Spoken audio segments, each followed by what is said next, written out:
Hai semuanya. Perjalanan menuju anti marah adalah sebuah petualangan batin yang tak kalah seru dari mendaki gunung tertinggi atau menyelami samudra terdalam.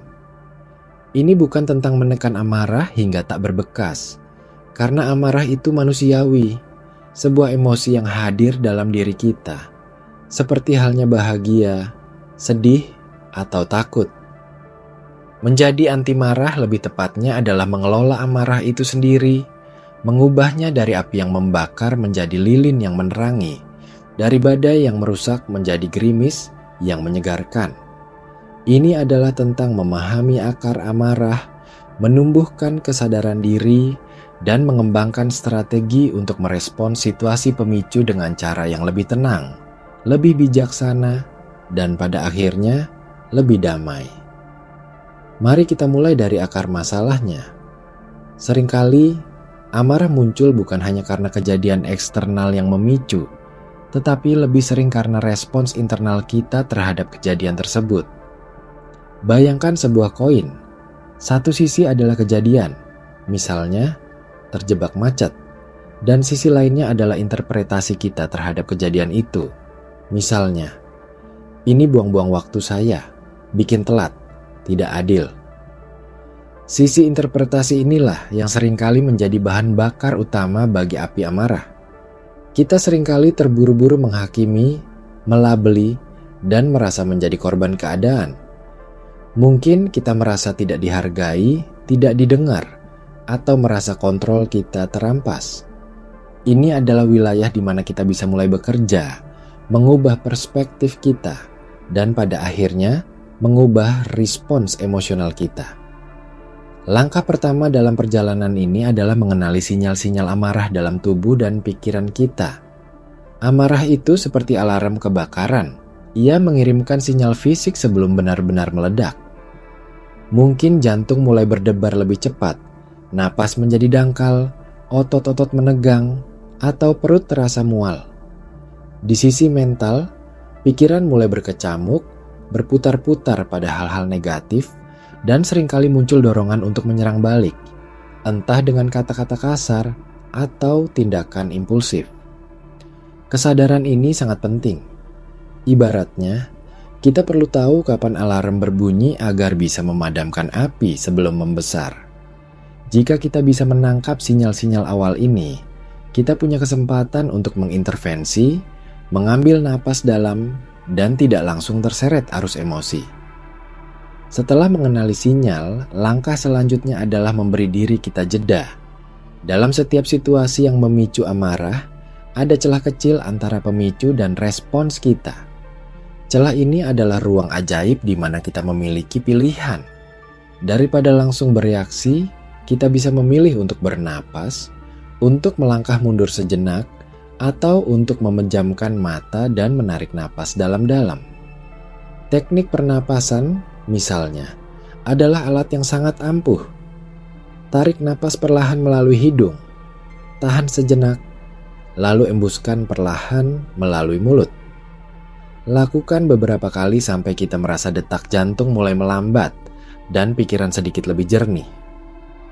Ini bukan sihir, tapi ini adalah cara ilmiah untuk menenangkan sistem saraf kita, memberikan kesempatan pada otak rasional untuk mengambil alih dari otak emosional. Selain jeda fisik, jeda mental juga penting. Ketika amarah mulai menguasai, pikiran kita cenderung menjadi terowongan, hanya fokus pada hal-hal negatif. Cobalah untuk memperluas pandangan. Tanyakan pada diri sendiri, apakah ini benar-benar seburuk itu? Atau, apa yang bisa saya pelajari dari situasi ini? Terkadang, amarah adalah pesan, sebuah sinyal bahwa ada sesuatu yang perlu kita perhatikan atau ubah.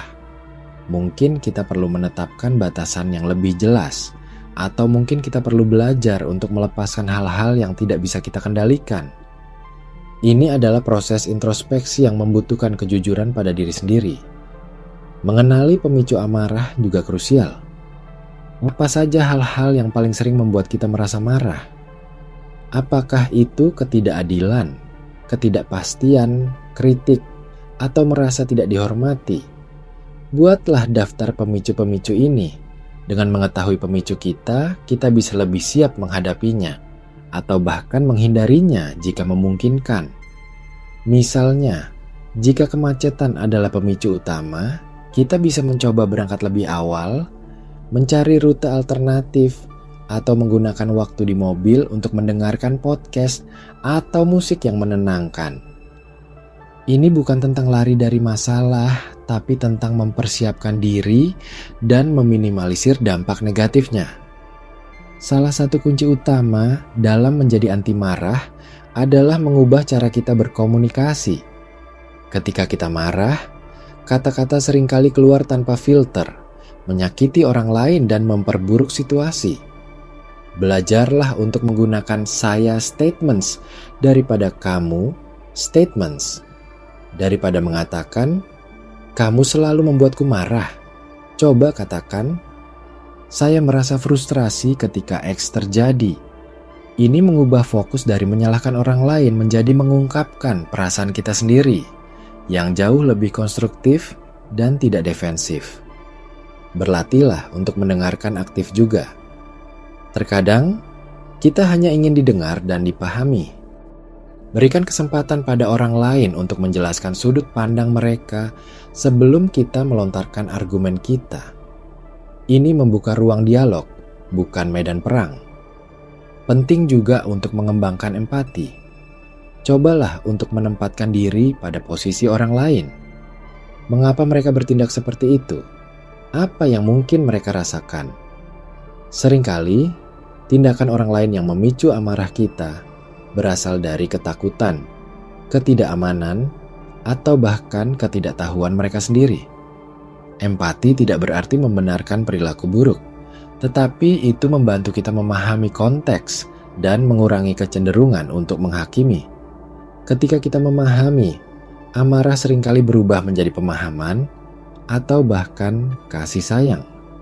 Melepaskan ekspektasi yang tidak realistis juga merupakan bagian penting dari proses anti marah. Kita seringkali memiliki ekspektasi yang tinggi terhadap diri sendiri, orang lain, atau bahkan kehidupan itu sendiri. Ketika realitas tidak sesuai dengan ekspektasi ini, kita merasa kecewa, dan kekecewaan ini bisa dengan mudah berubah menjadi amarah. Belajarlah untuk menerima bahwa hidup itu tidak selalu berjalan sesuai rencana, bahwa orang lain tidak akan selalu bertindak sesuai keinginan kita, dan bahwa kita tidak sempurna. Menerima ketidaksempurnaan ini adalah langkah besar menuju kedamaian batin. Selain itu, olahraga secara teratur adalah terapi amarah yang sangat efektif. Ketika kita berolahraga, tubuh melepaskan endorfin, yang merupakan penekan stres alami. Ini juga merupakan cara yang sehat untuk melepaskan energi negatif yang menumpuk. Bahkan jalan kaki singkat setiap hari bisa membuat perbedaan besar. Diet seimbang dan tidur yang cukup juga berperan penting dalam menjaga stabilitas emosional kita. Tubuh yang sehat adalah fondasi bagi pikiran yang sehat. Menulis jurnal juga bisa menjadi alat yang ampuh. Ketika amarah muncul, coba tuliskan apa yang kita rasakan, apa yang memicunya, dan bagaimana kita meresponsnya. Proses menulis ini membantu kita untuk memproses emosi, mengidentifikasi pola, dan menemukan solusi. Ini seperti berbicara dengan diri sendiri, tetapi dalam bentuk tertulis, yang seringkali memberikan kejernihan yang lebih besar. Terakhir, dan mungkin yang paling penting, adalah belajar memaafkan. Memaafkan orang lain yang telah menyakiti kita, dan yang lebih sulit, memaafkan diri sendiri atas kesalahan yang telah kita perbuat. Amarah seringkali adalah beban yang kita pikul, dendam yang kita simpan. Memaafkan bukan berarti melupakan atau membenarkan, tetapi melepaskan beban itu. Ini adalah hadiah yang kita berikan pada diri sendiri, kebebasan dari ikatan emosi negatif. Proses ini mungkin panjang dan tidak mudah, tapi hasilnya adalah kedamaian yang mendalam. Menjadi anti marah bukanlah tujuan akhir yang bisa dicapai dalam semalam, melainkan sebuah perjalanan berkelanjutan. Ini adalah tentang komitmen untuk terus belajar, terus tumbuh, dan terus berlatih. Akan ada hari-hari di mana kita merasa berhasil, dan akan ada hari-hari di mana kita merasa gagal. Namun, yang terpenting adalah konsistensi, kesabaran, dan kemauan untuk bangkit kembali setiap kali kita tersandung. Dengan setiap langkah kecil yang kita ambil, kita akan semakin dekat untuk mengelola amarah kita, tidak hanya demi diri sendiri, tetapi juga demi orang-orang di sekitar kita, menciptakan lingkungan yang lebih damai dan harmonis. Ini adalah investasi terbaik yang bisa kita lakukan untuk kesehatan mental dan kesejahteraan kita secara keseluruhan, menjadikan diri kita versi terbaik yang mampu mengalir bersama kehidupan, bukan melawannya.